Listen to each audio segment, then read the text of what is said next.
اپنی بیوی کے بھائی کے سامنے لڑوں؟ یہ شرارت تھی اس کی وزیر اعظم کی. تو مولا ادھر سے آہستہ آہستہ ہٹتے رہے، مگر شاہی فوجوں نے مولا کا مقابلہ بھی کیا، پیچھا بھی کیا، اور یوں کرتے کرتے مولانا حسن علی شاہ ماں باپ ایران کی حد سے نکل آئے، بلوچستان کے اندر داخل ہوئے، اور بلوچستان میں سے نکل کے سندھ کے رستے سے ملتان تک آ گئے. یہ 1842 کا واقعہ ہے. لڑائی کا بہانہ تھا. حقیقت یہ تھی کہ ہندوستان کے اسماعیلیوں کے لیے جو پرانا وعدہ کیا ہوا تھا پیروں کے ساتھ، اس وعدہ کو پورا کرنے کے لیے مولا آئے. حسن علی شاہ ماں باپ جب ادھر آئے تو یہاں جھرک کے نزدیک برٹش گورنمنٹ کی لڑائی ہو رہی تھی میروں کے ساتھ، اور یہ میر ہمارے بھی دشمن تھے. اب امام نے برٹش گورنمنٹ کی فیور کر کے میروں کے ساتھ جھرک پہ لڑائی کی، 72 اسماعیلی شہید ہوئے. یہ جو جھرک کا واقعہ تھا یہ حسن علی شاہ ماں باپ کی امامت کا ظہور تھا، کیونکہ اس کے بعد ہسٹری لکھی گئی، اور سر چارلس نیپیئر جو تھا برٹش فوجوں کا جو کمانڈر تھا، اس نے پارلیمنٹ کے اندر حسن علی شاہ ماں باپ کی بہت تعریف کی. وہ ایک جگہ لکھتا ہے کہ یہ سارا مڈل ایسٹ، یہ تمام سینٹرل ایشیا، چین تک یہ اسماعیلیوں سے بھرا ہوا ہے، اور یہ شخص کو میں دیکھتا ہوں کہ اس کے حکم کے اوپر ہزاروں آدمی خوشی سے اپنی جانیں دینے کے لیے تیار ہوتے ہیں. برٹش پارلیمنٹ تک مولانا حسن علی شاہ ماں باپ کی تعریفیں پہنچی. مولانا حسن علی شاہ ماں باپ نے برٹش کی مدد کی، اور یہ مدد کرنے کی وجہ بھی جماعت کی بھلائی کے لیے تھی. تو لندن تک جب امام حسن علی شاہ ماں باپ کی باتیں ہو رہی تھیں تو وہاں اس زمانے کے اندر انہوں نے مولانا حسن علی شاہ ماں باپ کو ہز ہائنس کا خطاب دیا، اور یہ کوئین وکٹوریا کے زمانے کی بات ہے. یہ اس امام کا ظہور تھا، امامت کا. مولانا علی شاہ ماں باپ اس کے بعد جب امام بنے تو مولانا علی شاہ ماں باپ نے سارا ہندوستان گھوم پھر کے اور جو جماعتوں کو اونچا اٹھانے اور بھلائی کے کام کیے، ان میں ایک اور ایسی بات بنی کہ مولانا علی شاہ ماں باپ کو شیر کا شکار بہت پسند تھا. ٹائیگر، شیر ببر نہیں مگر دوسرا شیر جس کو انگلش میں ٹائیگر کہتے ہیں. مولانا علی شاہ ماں باپ نے اکیلے نے 42 ٹائیگر مارے، اور ان کی عادت یہ تھی ہاتھی کے اوپر بیٹھ کے جایا کرتے تھے. جب ہی ٹائیگر آ جاتا تھا تو مولا ہاتھی کے اوپر سے کود کے زمین پہ آتے تھے اور ٹائیگر کو چند گز کے فاصلے سے مارتے تھے.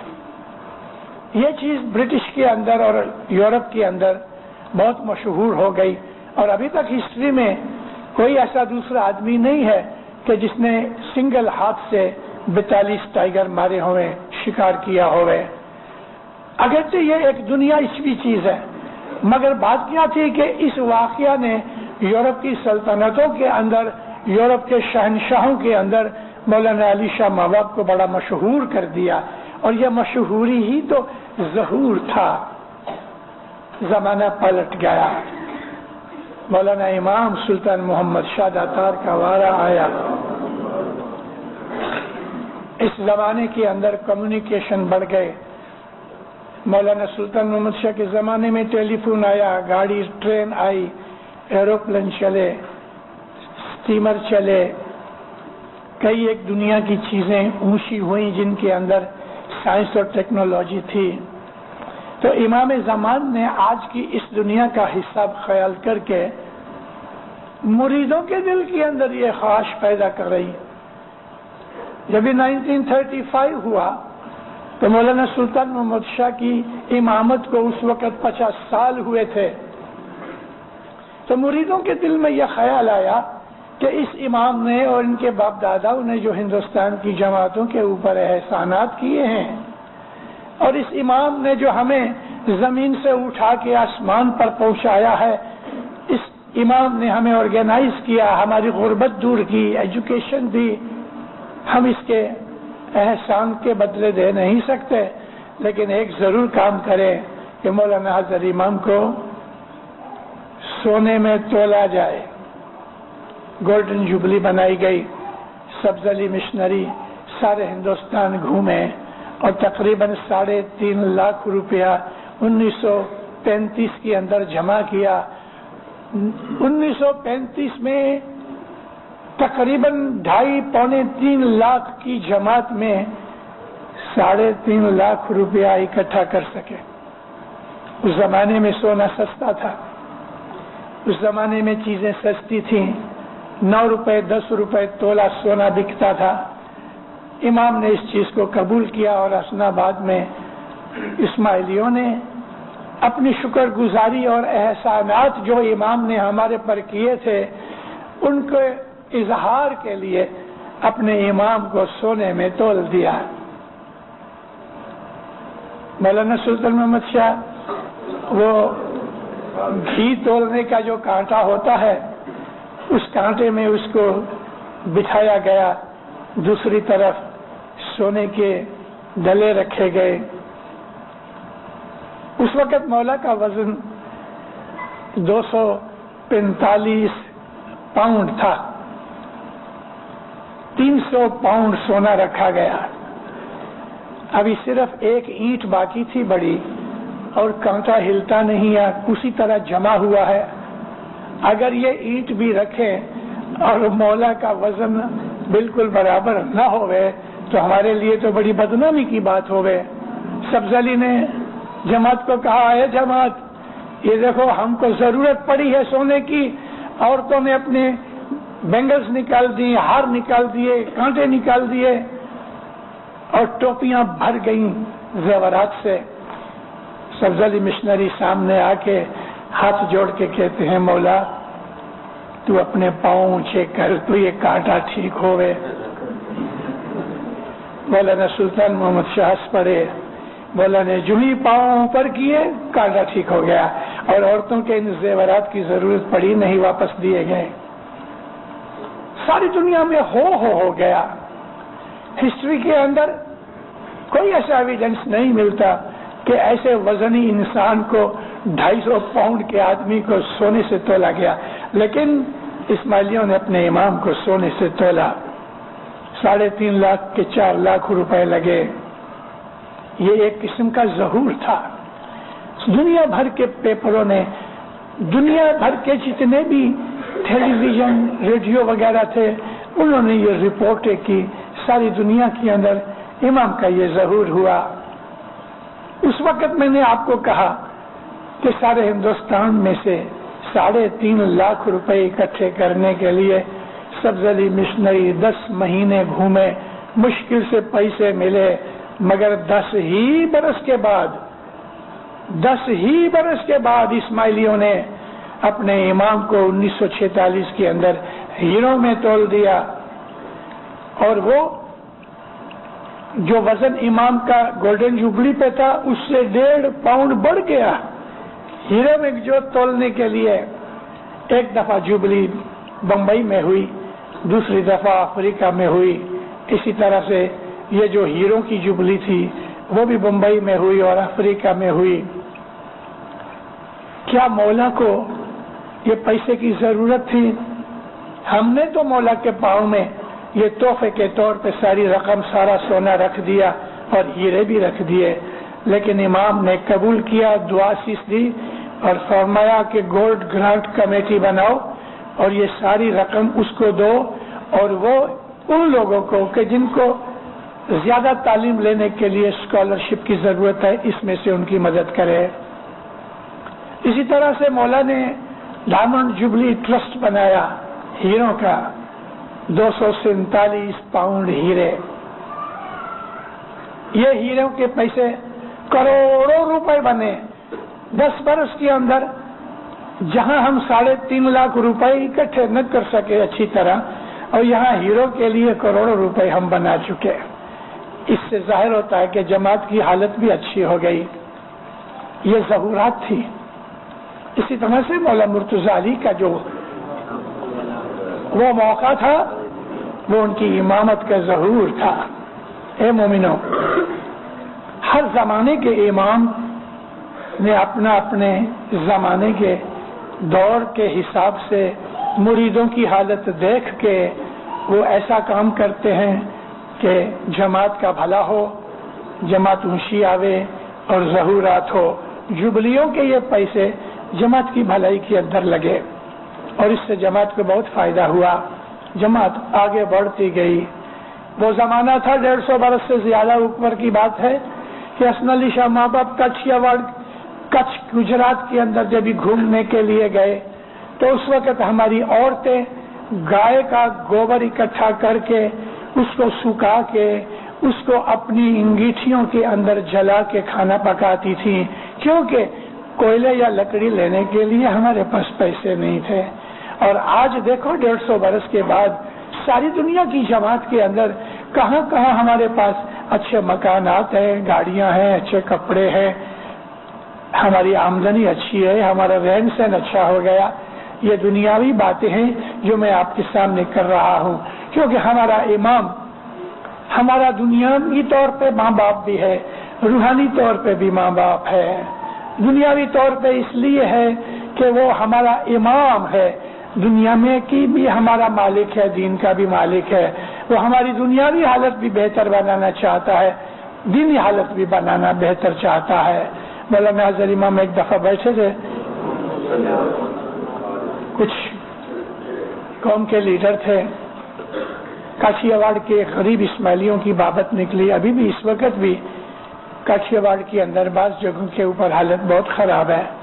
میں ابھی ادھر آیا ہوں تو ہندوستان سے ہو کے آیا ہوں 1 مہینہ۔ میں تو پہلے سے بھی جانتا ہوں مولا کو یہ چیز بالکل پسند نہیں کہ اس کا کوئی بھی مرید دکھی ہوئے، ایک بھی نہیں۔ البتہ میں بہت دفعہ اپنی وعظوں میں کہہ آیا ہوں کہ ساری دنیا کے اندر بھکاری رستے کے اوپر بھیک نہ مانگنے والے ہیں، اس میں مسلمان بھی ہیں، سید بھی ہیں، سکھ بھی ہیں، ہندو بھی ہیں، کرسچن عیسائی بھی ہیں، ساری دنیا کے لوگ ہیں۔ لیکن اے مومنوں، ساری دنیا کے اندر ایک بھی اسماعیلی رستے پہ بھیک نہیں مانگتا، کہیں نہیں۔ یہ ایک شان ہے میرے مولا کی، اور مولا چاہتا ہے کہ ہم دنیاوی طور پہ بھی اوپر اور اچھی حالت کے اندر رہیں۔ مولا چاہتا ہے کہ ہمارے اچھے مکان ہوئے، ہمارے پاس اچھے کپڑے ہوئے، کھانے پینے کی سہولت ہوئے، ہمارے پاس اچھی طرح سے کوئی ایسا ٹرانسپورٹ کا حساب بھی ہونا چاہیے، جیسے کہ موٹر ہے، ٹانگا ہے، کچھ بھی۔